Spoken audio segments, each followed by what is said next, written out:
Welcome to today's edition of Around the WaterCooler. My name's David Savage. Thank you for joining us for this conversation where we're going to be asking the question, why should you start feeling confident about moving to the cloud and how can it support your hybrid working strategy? And to help me do that, we've got a panel from industry experts to join me. So first of all, let's dive straight into finding out who everyone is on the call. Sally, would you mind just telling everyone who you are, what you do, first of all? Hello. Yes, thank you, David. So it's Sally Wilson. I'm a specialist sales engineer at Virgin Media O2 Business. I'm responsible for providing technical thought leadership and consultation on software-defined wide area networking and cloud security. I've worked across all sectors and verticals during my tenure within telecoms, but today focusing specifically on local authority, health, and the justice sectors. Thank you, Matt. Just going around my screen. There's no real order to this, but you're next if I go anti-clockwise. No problem. Matt Harris, Director of Digital Services for Oxford University Hospitals Trust. Next week, I've been there for a year, so I'm very new to NHS, very new to the public sector.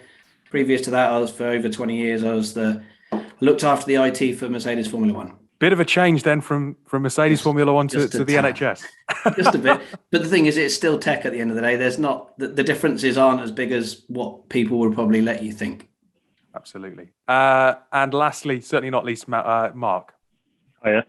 Yeah, so Mark Lyons, I'm Chief Technology Officer for the Department of Transport. I've been in DfT 4 years. Prior to that, I wasn't part of the public sector, so I still like to think I'm fairly new into the public sector as well. Prior to that, I'd spent time in utilities law, consulting, and worked for the airports for a while. So, yeah, pretty diverse career so far. Great. Now, as anyone watching has probably picked up upon, we are focusing on the public sector. And Mark, if I stick with you for this first question, it'll be interesting, given that you and Matt have come from different backgrounds before moving into the public sector. But from your own experience and from talking to peers, do you think the pandemic has provoked a kind of a widespread attitude change in attitudes towards the adoption of cloud services across the sector? I think my experience as central government, I was pretty surprised when I moved into it from outside of the civil service and public sector. I was certainly expecting it to be a bit further behind the curve in terms of its technology choices.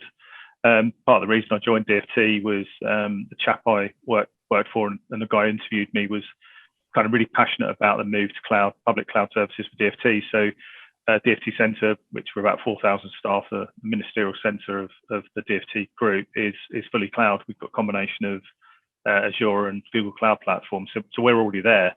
We've been there for the best part of the year already, if not a bit longer in terms of being a cloud-only organisation. I see other peers across government are doing the same thing. It's a bit different as a ministerial department. It's a little bit more nimble. We don't have large operational systems, so we're not a DVLA or a HMRC or some of those really large government bodies that have got probably what you'd call legacy technology that is much harder to move and needs significant redevelopment. But there's absolutely appetite there. And I know that with other government departments and other colleagues I talk to that we're all moving in the same direction. I think the pandemic threw up some challenges around interoperability for us. So having a consistent, sort of cloud offerings for anything from audio, video to end user productivity services is certainly, where everyone's heading. Most of us are either on Office 365 or G Suite anyway. So I think it's really kind of the final few departments or sort of wider arm's length bodies or agencies that are still trying to get there. I think, as you say, pandemic's shown the benefit more realistically to some people who are still a bit skeptical about these cloud technologies. You raise a really good point there, and Sally, it might be interesting to get your perspective, because Mark talks about the difference between perhaps a slightly more nimble part of the public sector versus, say, a DVLA or the HMRC, where there's a lot of legacy tech. And we are probably sometimes guilty of just going public sector and putting everyone then under this one umbrella. And that's somewhat naive and probably doing a lot of organizations a disservice. How have you seen it, bearing in mind Mark's answer, from a Virgin Media point of view with the customers that you're talking to?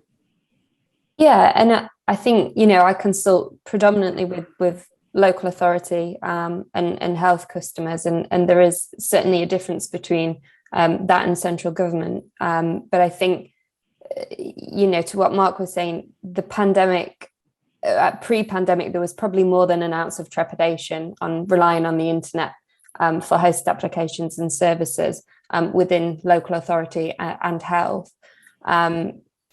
But nothing has provided the public sector over the past sort of 18 to 24 months with the flexibility to continue serving throughout the pandemic as the internet has. Digitization of services across public sector has increased significantly. I think pre-pandemic, moving to cloud-based services was seen as perhaps a nice to have amongst local authority and health and health organisations, rather than a necessity. Projects were set back. Projects were put on hold. They were never kicked off, for example, due to staffing, resources or budgets. But when push came to shove, and they really had to make that step change, the only support crutch that they had was to adopt a digitized workplace. The realization really came that this sort of technology is for the future, and I really don't think there's any looking back for them now. So certainly they're the trends that we're seeing within local authority and health organisations that we're consulting with on a day-to-day basis. Matt, let's pick up on something there that Sally said, a flexibility to continue serving or servicing. When we look at healthcare, we've probably all now had digital appointments with our GP and so on. I imagine entering healthcare a year ago, more or less, has been a very interesting time to enter it, where absolutely that flexibility to provide digital services has been absolutely crucial, right? Yeah, to be honest, I think I probably joined at a good time. It's perverse calling it a good time with everything that was going on, but of course, from a perspective of everybody's mindset had actually got to the fact of we've got to do something quickly, rather than the huge amount of maybe red tape or trepidation or worries, concerns about X, Y, and Z. It was more about actually make it happen securely, sensibly, fast, all the things that we would all want to do normally, but actually with a little bit more pace and enthusiasm than probably they had in the past. Video consultations is probably the best and easiest one to give for a second. That would have probably taken months of justification and discussion and, a lot of good work behind the scenes. That was about 3 to 4 weeks. It happened before I turned up, so I can't even take credit for it. But that happened in weeks, from the point of can we do it to it being done, to hospitals being locked down and it becoming the de facto way to turn around and look at, have patient interaction. I think generally the big change for the NHS is also the ease of access for staff remotely. That was seen as it was the occasional access at home. It was occasional people had VPN. In the first few months of the pandemic, the trust had a massive shift change of the number of people working remotely, still working remotely, and will probably, a vast majority of them, carry on there using things like Office 365, which again happened in months, not in years. And the adoption of many of those other technologies out there that we're all happy with, Teams and Zoom, and Teams happened overnight almost. So lots and lots of changes that have been positively received, which would have probably taken a huge amount of people change. That why would have been incredibly hard, whereas actually the why was because I need it. It's interesting, just picking up on some things that you're saying there. And it's particularly that last point, kind of the why. When we were initially looking at running this session, we talked about, the need to provide digital services overriding any potential nervousness. I suppose actually within organizations that you're dealing with, it's not nervousness perhaps, but there's a lot there. People would class it as bureaucracy, but, there is normally justification and discussion needed because of the suitability and I suppose the sensitivity around a lot of the data being used. So is it just that why was so strong that it showed that those organizations can move at pace? I think it showed they can. with the correct means and the tools and everything else. The trusts were in a fairly good position because they were quite a digital trust already. Other trusts would have been in a less fortunate position, probably less laptops, less, everybody who was scrambling, no matter what industry, public sector, private, trying to find laptops during that March, April time. Basically, that was like who had the correct route to try and get resource at that point. So the trust obviously has the added security issue that you've got to think about patient data. All companies would have been worried about PII, so the general our data, staff data, but that had another level of complexity and risk, if you like. If we get it wrong with patient data, that's where we really have to be careful. So there's been a very fine balance between what happened quickly, what happened with sensible caution.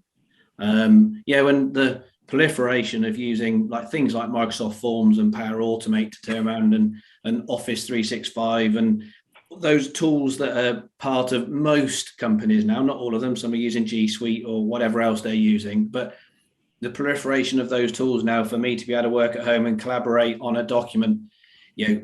I've come into a trust where everybody used to send around a document to 35 people and expect it to take weeks or months for those versions to come back and be collaborated and brought together. And I've come in and just said, well, why don't you have one document on OneDrive? And they're like, wow. But then we've had to roll out Office 365 Exchange Online, get them using the latest version of the tools, which is hard because we've done that. And now we're lagging behind with we did the why, but it's not the how. So training them is now our problem. 16,500 to 18,000 staff using the systems. Some of those are from backgrounds where they don't even have a smartphone, some people. So trying to get them to understand the advances in technology using the cloud, just all of a sudden for some of those people, you're starting to use words that really they're used to talking about the weather outside rather than some form of technology. You raise an interesting point there, Mark. I suppose it'd be fun to turn this conversation back to you, where we're talking about tens of thousands of staff having to be skilled to take advantage of the technology. And we're talking about, do you start feeling confident about moving to the cloud? Where we've got that change and it's happening in months rather than years. Are we seeing parts of the public sector, in particular, I suppose, in government, talking to each other and sharing ideas? Because certainly in the private sector, where we talk about hybrid working or we talk about cloud, there's a lot of people saying, we're not turning to our staff, we're not asking questions of our staff, we're looking to other companies to see what other companies are doing. And it must be the case that different departments in government maybe are talking to each other about things that they hadn't talked to each other previously. Yeah, there's lots of cross-government working groups at the moment that are looking at interoperability. My Director General is on a cross-government kind of working group that is dealing with a lot of these challenges and how can we work more effectively as a single organisation. The thing that about the civil service that's quite interesting is each government department is a separate entity in its own right and can make its own decisions in terms of technology choices it makes. The advent of the Central Digital and Data Office has been brilliant for us. There's been someone there drawing all this together. Although, GDS did a lot of that in the past, they were still very much focused on GovUK and the technology standards and direction was a sort of a separate division of it. But now that sits squarely under the CDDO. We've certainly got more cross-government working. I'm doing a piece of work at the moment with a chap from CDDO and someone else from Group Property about how we can make meeting rooms, more innovative and a bit more exciting. And that's probably something that wouldn't have happened prior to the pandemic. So, we're definitely seeing greater working practices. There's a technology and digital leaders network in government as well, and a new CTO forum that's being spun up. So we're getting the people who've got similar responsibilities to me, sort of more in that virtual room discussing common challenges and how we can work more effectively together. So yeah, I mean, similar to what Matt was saying, there's very few things that have been positive, if any, that have been positive in this pandemic. However, from a technology perspective, it's forced the arm of people who were nervous and had trepidation. An example for us was that we were essentially doing classroom-based training for teams, which I'll be honest with you, I was never a big fan of. I felt it was a bit overkill. However, that was the kind of culture we had. second day we were all sent home, we turned it on for 1,000 more people and said, right, get cracking, here's some intranet articles, get on with it. And it's worked. And I think we need to be a bit more bold. And I know these sort of cross industry and cross sector challenges that, many people face them, about how to skill people up and, how to increase people's kind of digital skills and their capability. So yeah, it feels weird to say there were some positives that have come out of this kind of nationally wide kind of hybrid working environment and experiment, but it's all been pretty positive in the end for us, actually, I think. So if we again have a think about the title of this, about starting to feel confident about moving to the cloud, there is that second part about how it can support your hybrid working strategy. Sally, from a Virgin Media perspective, are organizations comfortable with the idea that the internet is their WAN? And what challenges do you think that presents? Yeah, and I think it goes back to pre-pandemic. There was so much anxiety in a way about relying on the internet to be your wide area network. That has changed. The world has come to terms with the fact that for the past 18 months we've been relying on people's home broadband and a VPN for access into the applications and services that you need. I think that was the penny drop moment, that actually the internet is okay to be, using as our transport mechanism for connectivity of services or for collaboration. And from there, I think that will be the step change into making sure that we're securing our mobile workforce moving forward. Certainly, I think, a lot of these conversations center around the pandemic being the step changer or the catalyst for a lot of this movement to cloud or adoption of cloud services. But to echo what Matt and Mark have said, I think if there is anything positive to come out of the past 18 to 24 months, it's the adoption of digital services within the public sector in a way that would have never have been possible before. That and the relaxation of views and of security concerns with regards to reliance on the internet has certainly been the catalyst for change, I'd say.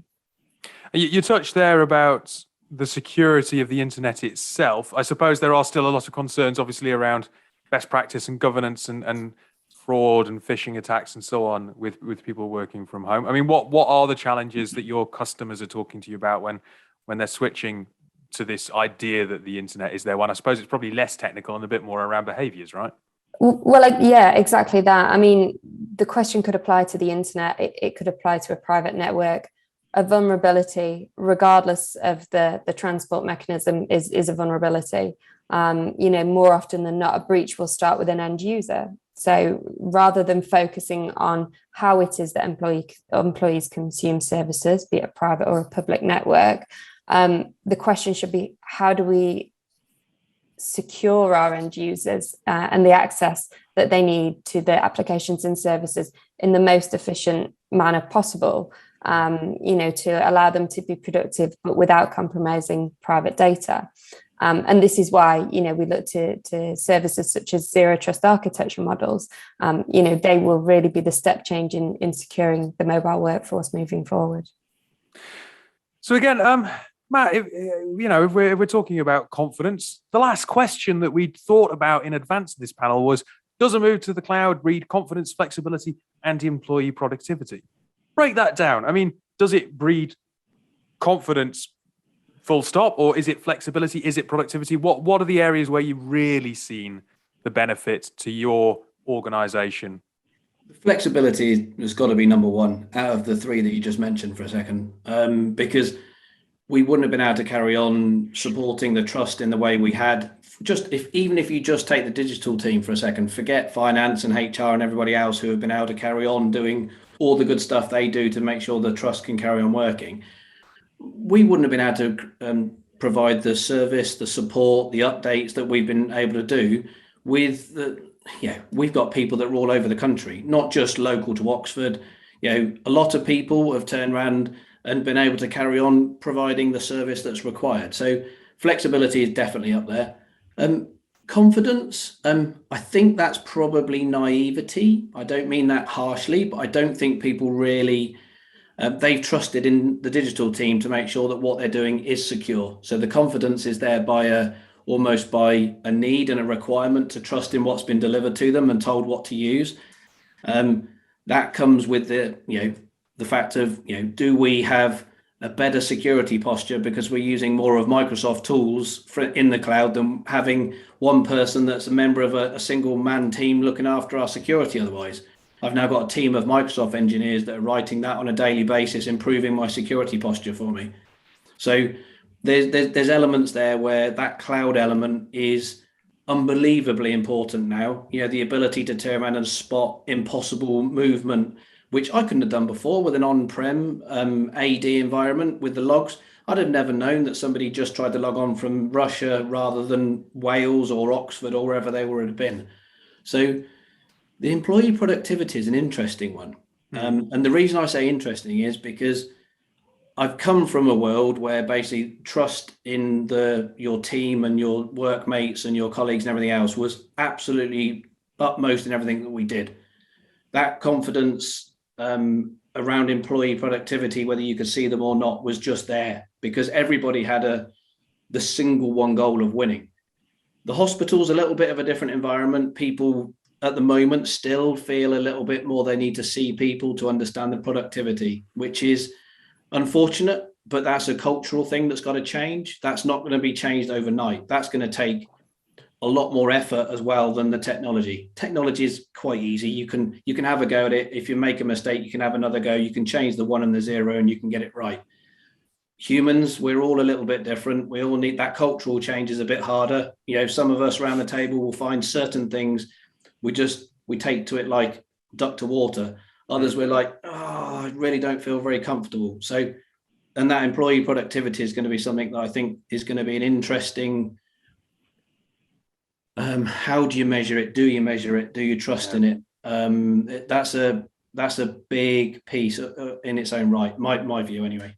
Mark, just picking up on that, Matt picks out productivity in particular. Look, you're a technology leader. You've got a team working underneath you.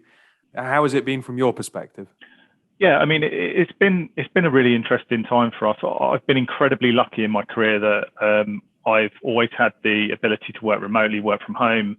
I worked for BAA for a long time, going back more than 10 years. I was very fortunate that the kind of almost hybrid working environment existed in that world. BAA at the time had consolidated a building down and we didn't have enough desks for staff. And actually prior to the pandemic, DFT has done the same. We've had a building refurb where we've consolidated a number of desks down.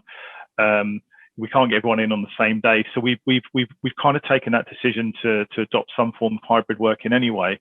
In terms of, how it's impacted me personally, my team, similar to what Matt was saying, it can be difficult to sometimes think about how much you give to a central government department in terms of what you do as a technologist. You could work for a bank, a network provider, a Formula One team. I'm very jealous of Matt, by the way. Or you could work for a central government department. But fundamentally, as a technology team, you're the backbone. And for us, I think the proof is in the pudding that we continue to operate as an organisation in terms of DFT successfully throughout this period with my team scattered all over the place. What I am finding personally, though, is I'm becoming increasingly kind of tired of these four walls. I am going back to the office myself 1 or 2 days a week at the moment, and up to 3 days a week soon.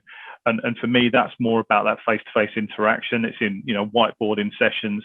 What I kind of don't want to do is go into the office and spend the entire day on Teams.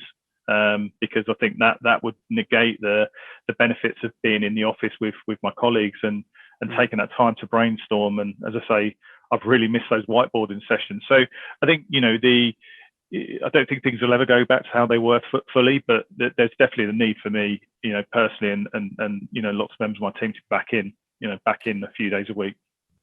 Look, as a last kind of point then, Sally, if I come back to you, obviously we've heard from Matt and Mark, they're in that position of leading teams.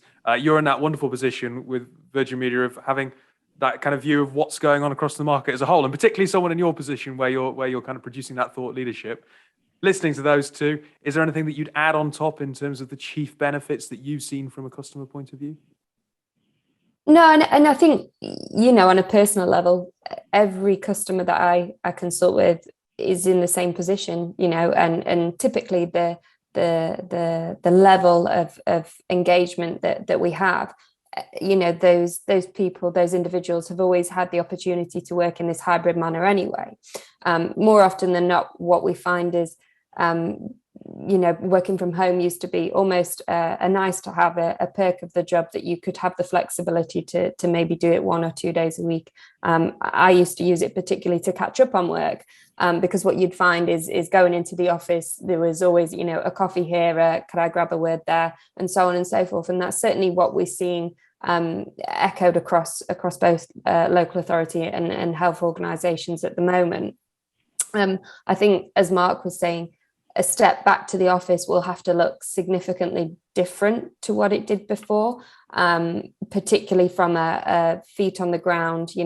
People doing the day-to-day jobs will no longer, have to turn up to an office in order to be seen as being productive. But again, as Matt was saying, that's a culture change as opposed to a lack of the resources to be able to do it, because we've had the step change in technology now. It's how we utilize those tools and adapt them in a way that works best for collaboration, people's productivity both at home and in the office, but also their mental health, their well-being, and how it is that they approach post-pandemic life, and how we adjust again.